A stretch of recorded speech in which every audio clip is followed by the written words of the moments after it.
2월 13일 출애굽기 35장 10절에서 36장 38절. 회막 기구들. 당신들 가운데 기술 있는 사람은 모두 와서 주님께서 명하신 모든 것을 만드십시오.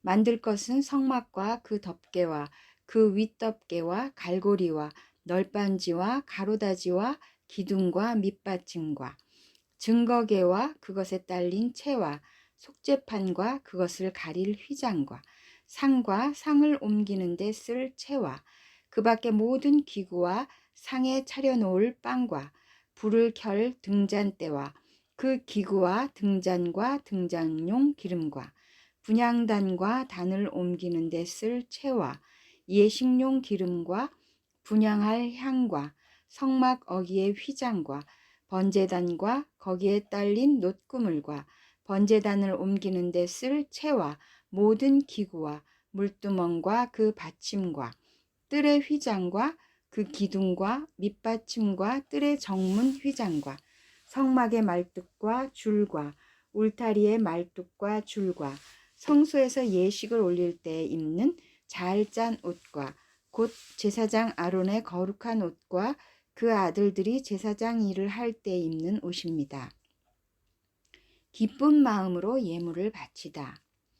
이스라엘 자손의 온 회중은 모세 앞에서 물러나왔다.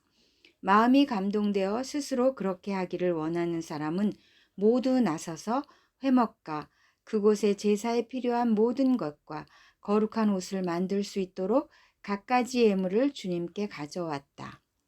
남녀 구별 없이 스스로 원하는 사람은 누구나 장식 핀과 귀걸이와 반지와 목걸이 등 온갖 금부치를 가져왔으며 그 모든 사람이 금부치를 흔들어서 주님께 바쳤다. 그리고 청색 실과 자주색 실과 홍색 실과 가는 모시 실과 염소털과 붉게 물들인 순양 가죽과 돌고래 가죽을 가진 사람들은 모두 그 물건들을 가져왔다. 은과 동을 예물로 바칠 수 있는 사람들은 모두 주님께 그 물건들을 예물로 가져왔고, 제사 기구를 만드는 데 쓰는 아카시아 나무를 가진 사람들은 모두 그 나무를 가져왔다. 재주 있는 여자들은 모두 손수 실을 자아서 그 자은 청색 실과 자주색 실과 홍색 실과 가는 모시 실을 가져왔다. 타고난 재주가 있는 여자들은 모두 염소털로 실을 자았다. 지도자들은 에봇과 가슴바지에 박을 홍옥수를 비롯한 그 밖의 보석들과 향품과 등잔용 기름과 예식용 기름과 분향할 향에 필요한 기름을 가져왔다. 스스로 바치고 싶어하는 모든 남녀 이스라엘 자손이 주님께서 모세를 시켜 명하신 모든 것을 만들려고 기쁜 마음으로 물품을 가져다가 주님께 바쳤다. 회막 기술자.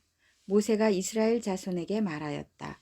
주님께서 유다 지파 사람 훌의 손자이며 우리의 아들인 브살레를 지명하여 부르셔서 그에게 하나님의 영을 가득하게 하시고 지혜와 총명과 지식과 온갖 기술을 갖추게 하셨습니다. 그래서 그는 여러 가지를 생각해내어 그 생각해낸 것을 금과 은과 노수로 만들고 온갖 기술을 발휘하여 보석을 깎아 물리는 일과 나무를 조각하는 일을 하게 하셨습니다. 또한 주님께서는 그와 단 지파 사람 아히사막의 아들 오홀리압에게는 남을 가르치는 능력도 주셨습니다. 주님께서는 그들에게 기술을 넘치도록 주시어 온갖 조각하는 일과 도안하는 일을 할 수 있게 하시고 청색 실과 자주색 실과 홍색 실과 가는 모시실로 술을 놓아 짜는 일과 같은 모든 일을 할 수 있게 하시고 여러 가지를 고안하게 하셨습니다. 36장. 그러므로 브살렐과 오홀리압과 기술 있는 모든 사람 곧 주님께서 지혜와 총명을 주셔서 성소의 제사에 필요한 모든 것을 만들 줄 아는 사람들은 모든 것을 주님께서 명하신 그대로 만들어야 합니다. 자제 헌납. 모세는 브살렐과 오홀리압과 주님께서 그 마음에 지혜를 더하여 주신 기술 있는 모든 사람, 곧 타고난 재주가 있어서 기꺼이 그 일을 하고자 하는 모든 사람을 불러 모았다. 그들은 이스라엘 자손이 성소의 제사에 필요한 것을 만드는 데 쓰라고 가져온 모든 예물을 모세에게서 받았다. 그런 다음에도 사람들은 아침마다 계속 자원하여 예물을 가져왔다. 그래서 성소에서 일을 하는 기술 있는 모든 사람이 하던 일을 멈추고 모세에게로 와서 이르기를 백성들이 주님께서 명하신 일을 하는데 쓰고도 남을 만큼 많은 것을 가져오고 있습니다 하였다. 그래서 모세는 진중의 명령을 내려서 남자든 여자든 성소에서 쓸 물품을 더는 헌납하지 말라고 알리니 백성들이 더 이상 바치지 않았다. 그러나 물품은 그 모든 일을 하기에 넉넉할 뿐 아니라 오히려 남을 만큼 있었다. 성막을 만들다. 일을 하는 사람들 가운데 기술이 있는 사람은 모두 10폭 천으로 성막을 만들었다. 그 천은 가늘게 꼰 모시실과 청색실과 자주색실과 홍색실로 그룹을 정교하게 수를 놓아서 짠 것이다. 폭의 길이는 28자씩이요 너비는 넉자로 폭마다 그 치수가 모두 같았다. 먼저 5폭을 옆으로 나란히 이어 한 벌을 만들고 또 다른 5폭도 옆으로 나란히 이어서 한 벌을 만들었다. 그런 다음에 나란히 이은 천의 한쪽 가장자리에 청색실로 고를 만들고 나란히 이은 다른 한쪽 가장자리에도 이와 같이 하여 서로 맞물릴 수 있게 하였다. 서로 맞물리는 두 벌 끝 폭 가장자리에 만들 고의 수는 50개씩이다. 이 고들을 서로 맞닿게 하였다. 금 갈고리를 50개 만들어서 이 갈고리로 두 쪽의 천을 서로 이어서 한 성막이 되게 하였다. 그들은 염소털로 짠 천 11폭으로 성막 위에 덮을 천막을 만들었다. 폭의 길이는 30자요 너비는 넉자로 11폭의 치수를 모두 같게 하였다. 5폭을 따로 잇고 나머지 6폭도 따로 이었다. 5폭을 이은 천의 가장자리에 고 50개를 만들고 6폭을 이은 천의 가장자리에도 또 다른 고 50개를 만들었다. 노스의 갈고리 50개를 만들어서 이 두 쪽을 마주 걸어서 한 천막이 되게 하였다. 이 밖에도 천막 덮개를 2개 더 만들었으니 하나는 붉게 물들인 순양 가죽으로 만들고 그 위에 덮을 또 다른 덮개는 돌고래 가죽으로 만들었다. 그들은 성막을 세울 널빤지를 아카시아 나무로 만들었다. 널빤지는 길이를 10자, 너비를 1자 반으로 하고 널빤지에 2 촉꽂이를 만들어 서로 잇대어 세웠다. 성막의 널빤지를 모두 이와 같이 만들었다. 성막의 남쪽 벽면에 세울 널빤지는 20개를 만들었다. 그 널빤지 20개 밑에 받칠 밑받침은 은으로 40개를 만들었다. 널빤지마다 그 밑에 촉꽂이를 꽂을 밑받침을 2개씩 만들었다. 그리고 그 반대쪽인 성막의 북쪽 벽면에 세울 널빤지는 20개를 만들었다. 밑받침 40개를 은으로 만들고 각 널빤지마다 그 밑에 밑받침을 2개씩 받치게 하였다. 성막 뒤쪽인 서쪽 벽면에 세울 널빤지는 6개를 만들었다. 성막 뒤쪽의 두 모퉁이에 세울 널빤지는 2개를 만들었다. 두 모퉁이에 세울 이 널빤지들은 밑에서 꼭대기까지 겹으로 세워서 완전히 한 고리로 연결한 것인데 두 모퉁이를 다 이와 같이 만들었다. 그래서 그것은 8널빤지의 널빤지마다 그 밑에 밑받침을 2개씩 하여 은 밑받침이 모두 16개였다. 그들은 아카시아 나무로 가로다지를 만들었는데 성막 한쪽 옆 벽의 널빤지에 5개, 성막의 다른 한쪽 옆 벽의 널빤지에 5개, 서쪽에 해당되는 성막 뒤 벽의 널빤지에 5개를 만들었다. 널빤지들의 가운데에 끼울 중간 가로다지는 이쪽 끝에서 저쪽 끝까지 이르게 만들었다. 널빤지에는 금을 입히고 가로다지를 꿰 고리를 금으로 만들고 가로다지에도 금을 입혔다. 청색실과 자주색실과 홍색실과 가늘게 꼰 모시실로 휘장을 짜고 그 위에 그룹을 정교하게 수놓았다. 이것을 칠 기둥 4개를 아카시아 나무로 만들었는데 각 기둥에는 모두 금을 입히고 금 갈고리를 달았으며 그 기둥에 받칠 은받침 4개도 부어 만들었다. 청색실과 자주색실과 홍색실과 가늘게 꼰 모시실로 수를 놓아 장막 어기를 가리는 막을 짰으며 이 막을 칠 기둥 5개와 그것에 딸린 갈고리들을 만들었고 그 기둥 머리와 거기에 달 고리에 금을 입히고 그 밑받침 5개를 롯으로 만들었다. 마태복음 27장 32절에서 66절. 예수께서 십자가에 못 박히시다. 그들은 나가다가 시몬이라는 구레네 사람을 만나서 강제로 예수의 십자가를 지고 가게 하였다. 그들은 골고다 곧 해골곳이라는 곳에 이르러서 포도주에 쓸개를 타서 예수께 드려서 마시게 하였으나 그는 그 맛을 보시고는 마시려고 하지 않으셨다. 그들은 예수를 십자가에 못 박고 나서 제비를 뽑아서 그의 옷을 나누어 가졌다. 그리고 거기에 앉아서 그를 지키고 있었다. 그리고 그의 머리 위에는 이 사람은 유대인의 왕 예수다 이렇게 쓴 죄패를 붙였다. 그때 강도 2사람이 예수와 함께 십자가에 못 박혔는데 하나는 그의 오른쪽에 하나는 그의 왼쪽에 달렸다. 지나가는 사람들이 머리를 흔들면서 예수를 모욕하여 말하였다. 성전을 허물고 사흘 만에 짓겠다던 사람아, 내가 하나님의 아들이거든 너나 구원하여라. 십자가에서 내려와 보아라.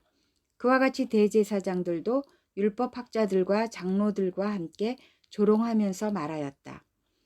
그가 남은 구원하였으나 자기는 구원하지 못하는가 보다.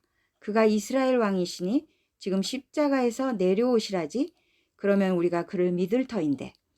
그가 하나님을 의지하였으니 하나님이 원하시면 이제 그를 구원하시라지. 그가 말하기를 나는 하나님의 아들이다 하였으니 말이다. 함께 십자가에 달린 강도들도 마찬가지로 예수를 욕하였다. 예수께서 숨을 거두시다. 낮 12시부터 어둠이 온 땅을 덮어서 오후 3시까지 계속되었다. 3시쯤에 예수께서 큰 소리로 부르짖어 말씀하셨다. 엘리 엘리 라마 사박다니. 그것은 나의 하나님 어찌하여 나를 버리셨습니까? 라는 뜻이다. 거기에 서 있는 사람들 가운데 몇이 이 말을 듣고서 말하였다. 이 사람이 엘리야를 부르고 있다. 그러자 그들 가운데서 한 사람이 곧 달려가서 해면을 가져다가 신포도주에 적셔서 갈대에 꿰어 그에게 마시게 하였다. 그러나 다른 사람들은 어디 엘리야가 와서 그를 구하여 주나 두고 보자 하고 말하였다. 예수께서 다시 큰 소리로 외치시고 숨을 거두셨다. 그런데 보아라, 성전 휘장이 위에서 아래까지 2폭으로 찢어졌다. 그리고 땅이 흔들리고 바위가 갈라지고 무덤이 열리고 잠자던 많은 성도의 몸이 살아났다. 그리고 그들은 예수께서 부활하신 뒤에 무덤에서 나와 거룩한 도성에 들어가서 많은 사람에게 나타났다. 백부장과 그와 함께 예수를 지키는 사람들이 지진과 여러 가지 일어난 일들을 보고 몹시 두려워하여 말하기를 참으로 이분은 하나님의 아들이셨다 하였다.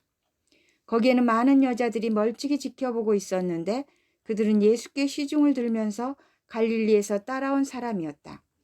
그들 가운데는 막달라 출신 마리아와 야고보와 요셉의 어머니 마리아와 세베대의 아들들의 어머니가 있었다. 무덤에 묻히시다. 날이 저물었을 때에 아리마대 출신으로 요셉이라고 하는 한 부자가 왔다. 그도 역시 예수의 제자이다. 이 사람이 빌라도에게 가서 예수의 시신을 내어달라고 청하니 빌라도가 내어주라고 명령하였다. 그래서 요셉은 예수의 시신을 가져다가 깨끗한 삼배로 싸서 바위를 뚫어서 만든 자기의 새 무덤에 모신 다음에 무덤 어귀에다가 큰 돌을 굴려놓고 갔다.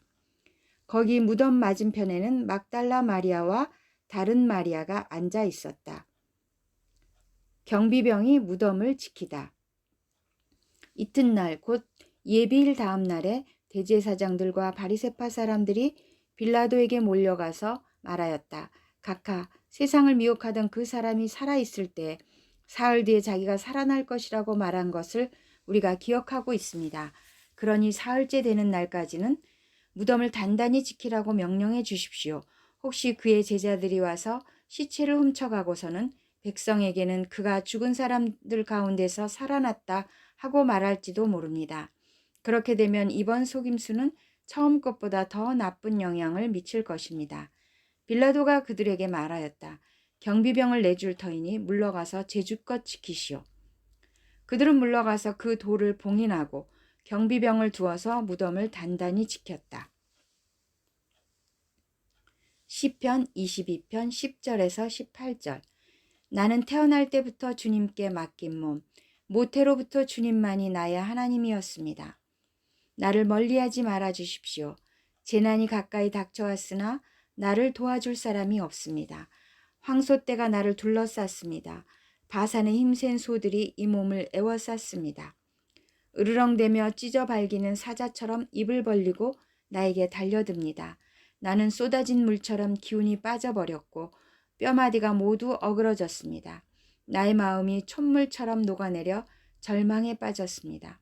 나의 입은 옹기처럼 말라버렸고 나의 혀는 입천장에 붙어 있으니 주님께서 나를 완전히 매장되도록 내버려 두셨기 때문입니다.